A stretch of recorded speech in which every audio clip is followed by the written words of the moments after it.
بسم الله الرحمن الرحيم يا أيها الذين آمنوا اذكروا الله ذكرا كثيرا وسبحوه بكرة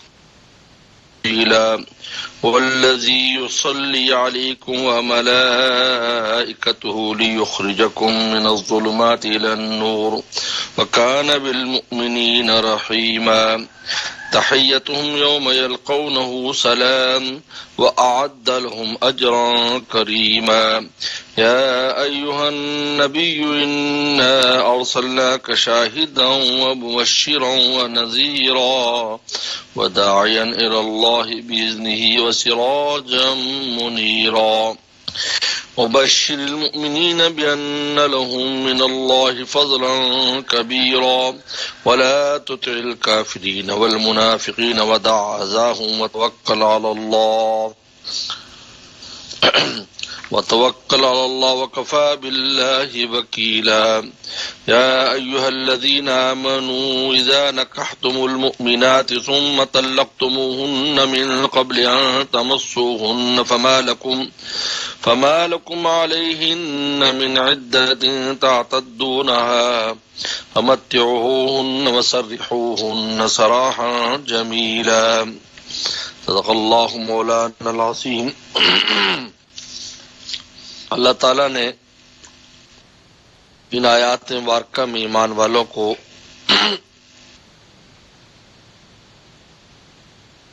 ایک تو ذکر کثیر کا حکم دیا ہے اور دوسرا ایمان والوں پر اللہ نے اپنے فضل کو بیان فرمایا. ایمان والوں پر میرا کتنا بڑا فضل ہے اور پیغمبر صلی اللہ علیہ وسلم کی عظمت اور شان کو ظاہر کیا ہے.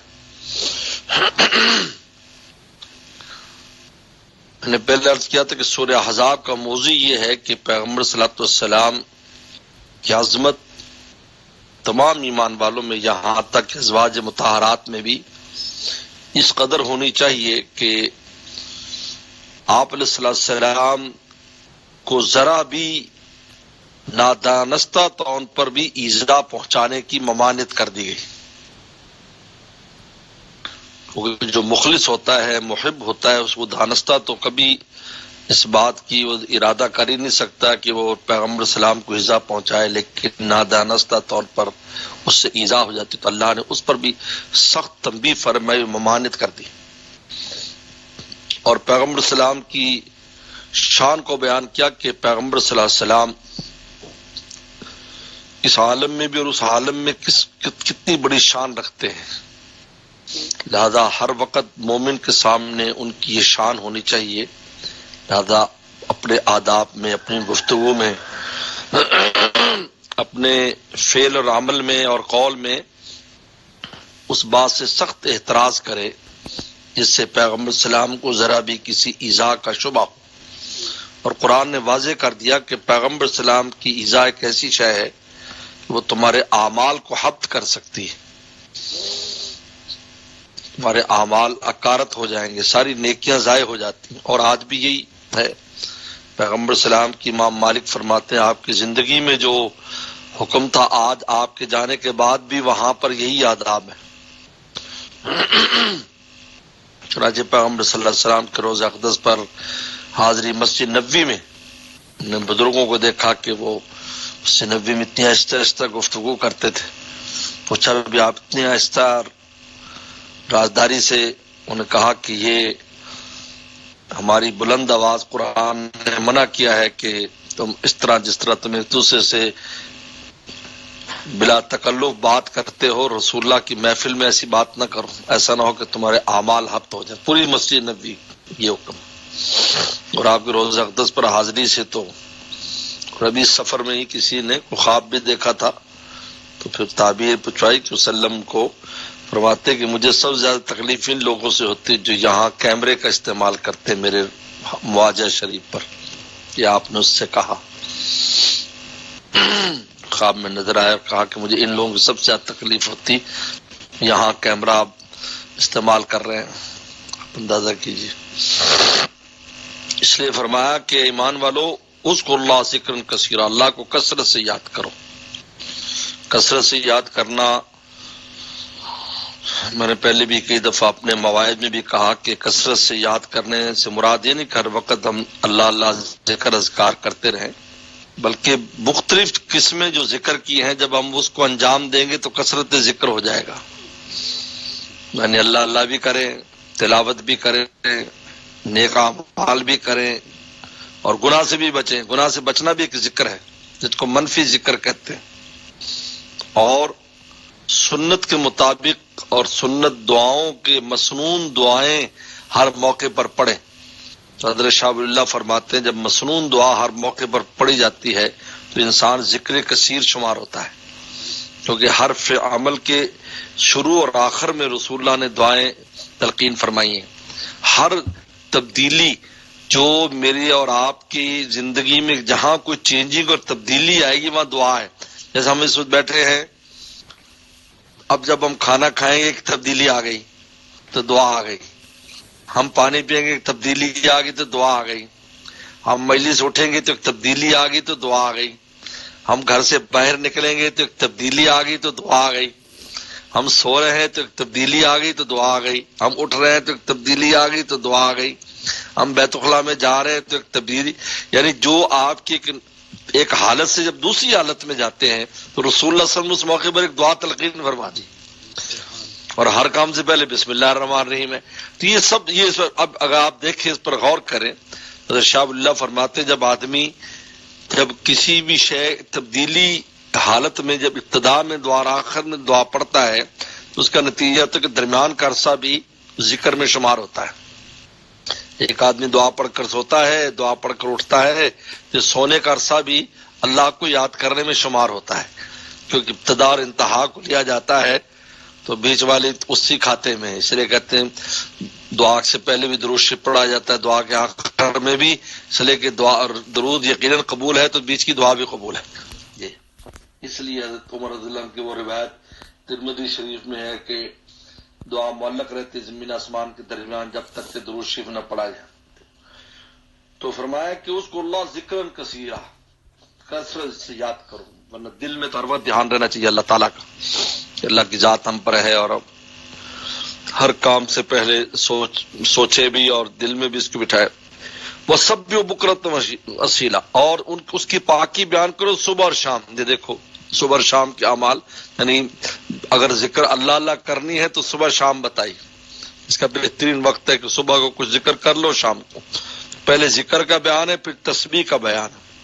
ذکر اللہ اللہ کرنا اور تسبیح سبحان اللہ پڑھنا، الحمدللہ پڑھنا. یہ والذی یصلی علیکم، اللہ کی ذات تم پر رحمت نازل کرتی ہے، صلی علیکم ایمان والوں پر، وہ ملائکتہ، اور اس کے فرشتے رحمت کی دعا کرتے ہیں. جو صلی کی طرف جب اللہ تعالیٰ کو منسوب کریں گے تو رحمت کا نازل کرنا، اور فرشتوں کی طرف ہوگا تو رحمت کی دعا کرنا. ایمان والوں کے لیے دعا کرتے ہیں، سب ایمان والوں کے لیے. کیوں کرتے ہیں یہ؟ لیخرجکم من الظلمات الی النور. اس رحمت کا اثر کیا ہوتا ہے؟ تاکہ تمہیں نکالے اندھیریوں سے نور کی طرف. اندھیریوں سے جس طرح پہلے کفر کے اندھیرے سے جو ہے وہ ایمان کے نور میں نکالا ہے، اور پھر اب جو ہے وہ اللہ تعالی جو ہے وہ تقوی کے گناہوں معصیت سے تقوی کے نور میں لے کر آتے ہیں، اور غفلت سے بیداری اور ذکر کے نور میں لے کر آتے ہیں. یعنی جس قسم کا بھی نور ایمان والوں کو جس کی ضرورت ہوتی ہے تو اللہ کی رحمت اور فرشتوں کی دعاؤں سے اللہ تعالیٰ نکالتے رہتے ہیں. لیخرجکم، یہ فعل مضارع یعنی نکالتے رہتے ہیں ظلمات سے نور کی طرف، اس لیے کہ نفس اور شیطان ساتھ لگے ہیں، وہ ظلمتوں کی طرف کھینچتے ہیں. اللہ تعالیٰ پھر ان کو نور کے توفیق توبہ عطا فرماتے رہتے ہیں اور ان کو نور کی طرف لاتے رہتے ہیں. وَقَانَ بِالْمُؤْمِنِينَ رَحِيمًا، اللہ تعالیٰ ایمان والوں کے ساتھ بہت مہربان ہے. اتنا پیارا لفظ یعنی قرآن نے، بالمؤمنین رحیمہ، ایمان والوں کے ساتھ بہت رحیم اور شفیق ہے اللہ تعالیٰ. تحیتہم یوم یلقون السلام، ان فرشتوں کا تحیات جس دن وہ ایمان والوں کو ملیں گے سلام ہوگا، سلام ہوگا. اب یہ موت سے شروع ہو جاتا ہے. کہتے حضرت علیہ السلام جب آتے ہیں تو اس مرنے والے کوئی مومن ہو تو سلام کرتے ہیں، السلام علیکم، پہلے آتے سلام. جب سلام کہہ دیا تو بس اس کا دل کھل جاتا ہے مرنے والے کا، کیونکہ سلامتی کی دعا کر دی. ایسے کوئی آدمی سلام کرتا ہے تو انسان کو اس سے فوراً قلبی طور پر وحشت ختم ہو جاتی ہے. یہ آدمی کسی اجنبی کو دیکھ کر السلام علیکم، فوراً دل سے اجنبیت ختم ہو جائے گی. تو آ کر یہاں پہلے تو یہاں سلام کرتے ہیں. موت سے پہلے ہی جبریل صلی اللہ علیہ وسلم یا ان کے ساتھ جو ٹیم آتی ہے وہ اس مرنے والے کو سلام کرتی ہے. یہ پہلا یہی سلام ہو جاتا ہے.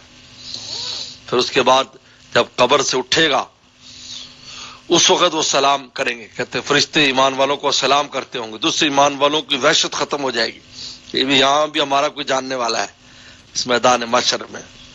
ہاں بھی السلام علیکم السلام علیکم سلام کرتے ہوں گے ان کو. اس کے بعد میدان محشر میں جب جمع ہوں گے تو پھر جو ہے وہاں پر بھی سلام، پھر جنت کے دروازوں پر بھی سلام، پھر جنت میں آ کر بھی سلام کریں گے فرشتے. ہاں جی، یدخلون علیہم من کل باب، ہر دروازے سے جائیں گے اور کہیں گے السلام علیکم. اور پھر اللہ تعالیٰ جو ہے وہ اپنی تجلی فرمائیں گے سلام قول من رب الرحیم. اس وجہ سے تحیتہم یوم یلقون، اور سلام جو اس میں سلامتی ہے. اس طرح اسلام، نام اسلام بھی سلامتی کا نام ہے. وَأَعَدَّ لَهُمْ أَجْرًا كَرِيمًا، اور اللہ تعالیٰ نے ان کے لیے اجر کریمہ، اجر کریم تیار کیا، یعنی جنت تیار کی. یا ایھا النبی، اب یہاں پر پیغمبر صلی اللہ علیہ وسلم کی شان بیان کیا. نبی انا ارسلناک شاہدا، ہم نے آپ کو شاہد بنا کر بھیجا، گواہ بنا کر بھیجا ہے. آپ ان ایمان والوں کی گواہی دیں گے کہ یہ مومن ہے، یہ مجھ پر ایمان لائے، تو آپ کی گواہی مقبول ہے. اور کفار کے کہیں گے یہ ایمان نہیں لائے، تو شاہد ہے، آپ گواہی دیں گے. جن کی ایمان کی گواہی دیں گے بس اس کا کام بن جائے گا. وہ مبشرہ، اور بشارت سنانے والے آپ کو بنا کر بھیجا. ایمان والوں کو بشارتیں سناتے ہیں، جنت کی بشارتیں. وہ نذیرہ، اور ڈرانے والا، کافروں کو ڈراتے ہیں، فاسقوں کو، گناہگاروں کو ڈراتے ہیں. یہ نذیر ہے، بشیر اور نذیر. اس لیے پیغمبر صلی اللہ علیہ وسلم پر پہلے جو مکہ میں وحی آئی وہ نذارت کی وحی آئی ہے، اور جو مدینہ میں وحی آئی وہ بشارت کی وحی آئی. قرآن مجید میں جو بشارتیں جا جائیں یہ سب مدنی آیات ہیں، اور جہاں پر ڈرایا گیا وہ مکی، کیونکہ وہاں کفر تھا. یہاں پر پھر ایمان والے بڑھ گئے تو یہاں پر بشارتیں.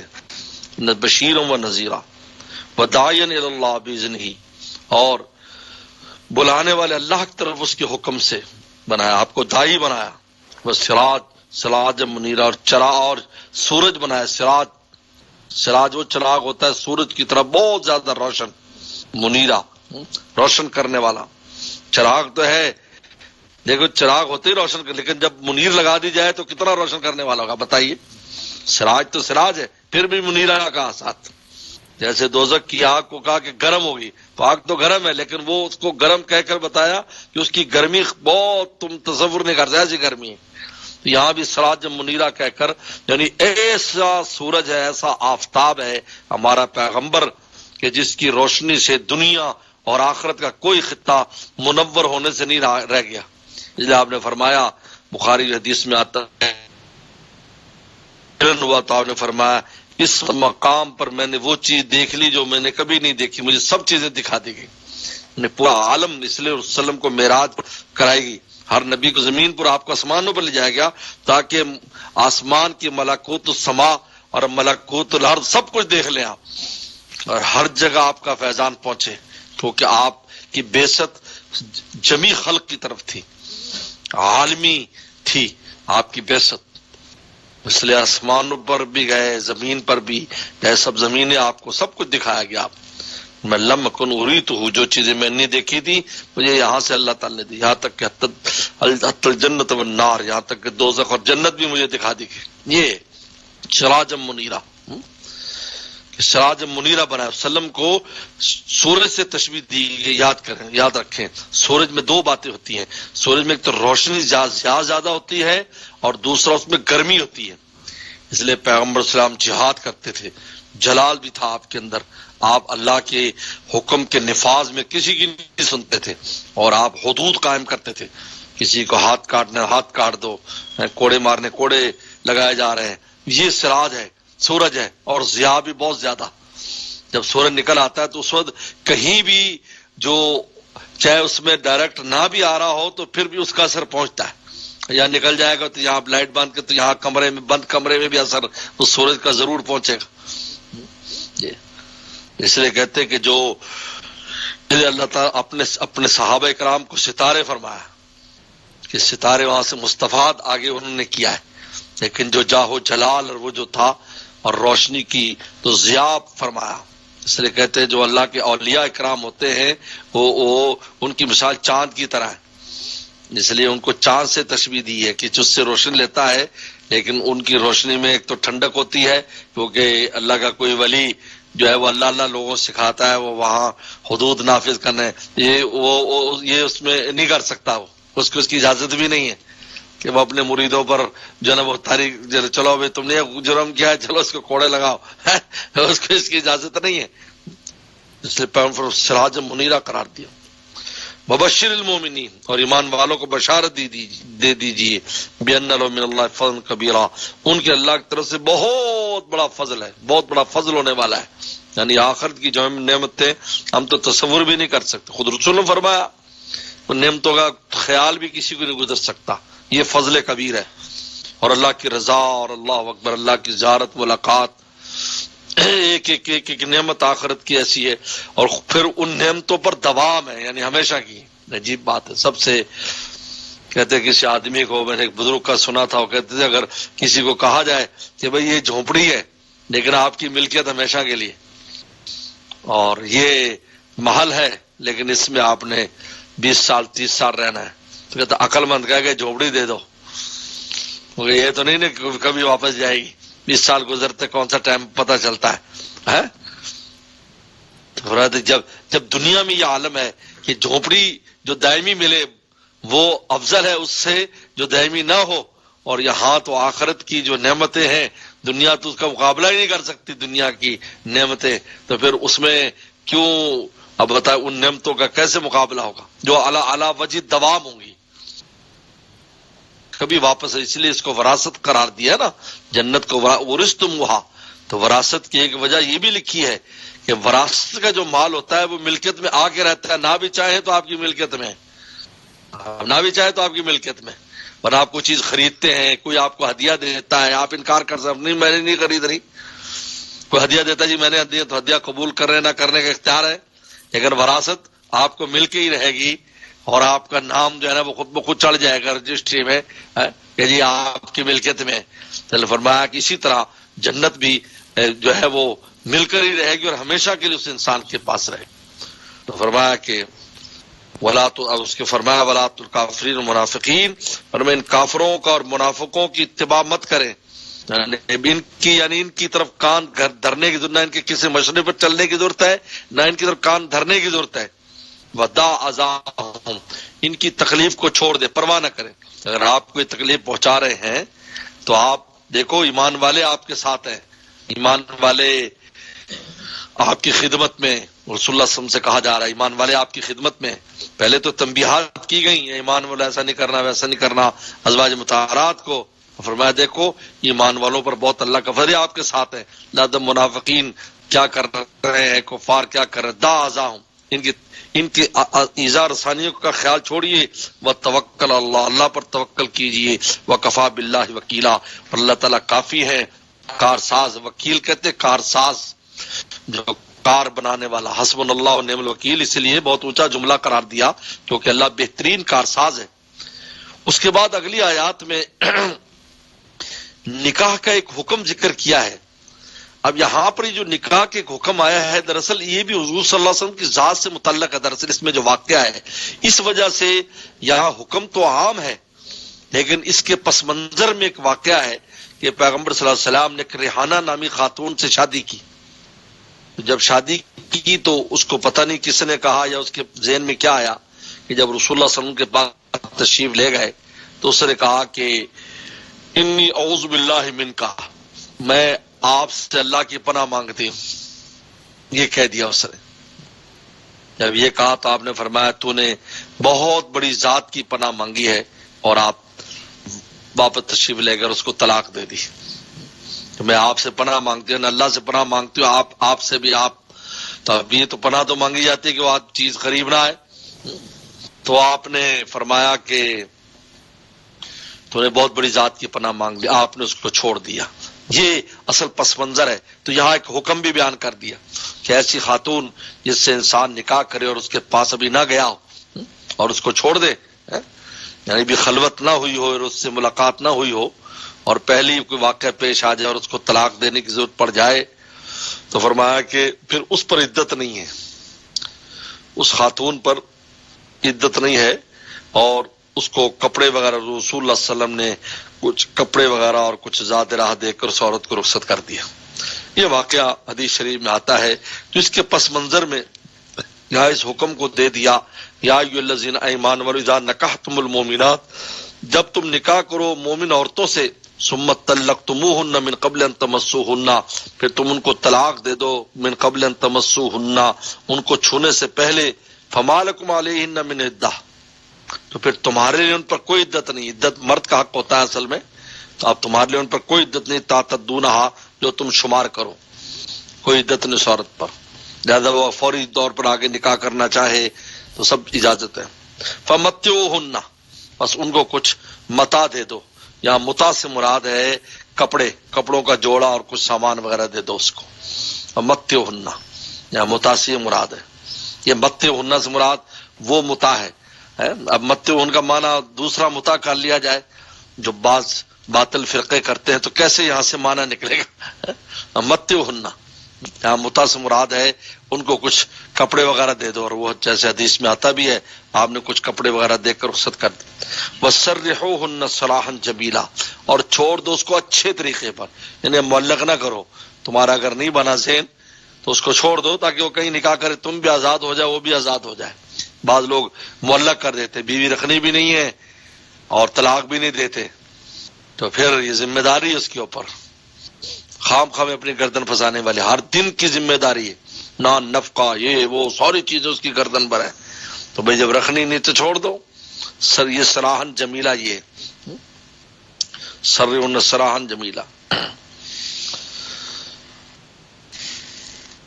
آگے پھر اب ازواج مطہرات، چونکہ ازواج مطہرات نے بہت بڑی قربانی دی اور اللہ کو اور رسول کو اختیار کیا، اور جو ہے وہ فقر و فاقے پر وہ راضی ہو گئے اور اسی فقر و فاقے میں اپنی زندگیاں بسر کی، تو یہاں سے ان ازواج مطہرات کی اللہ تعالیٰ نے ان کی شان کو، ان کے حقوق کو اور ان کے بارے میں پیغمبر صلی اللہ علیہ وسلم کو خاص قسم کی ہدایات عطا فرمائی ہیں جو ان اگلی آیات میں۔ واہ خدا الحمد للہ العالمین۔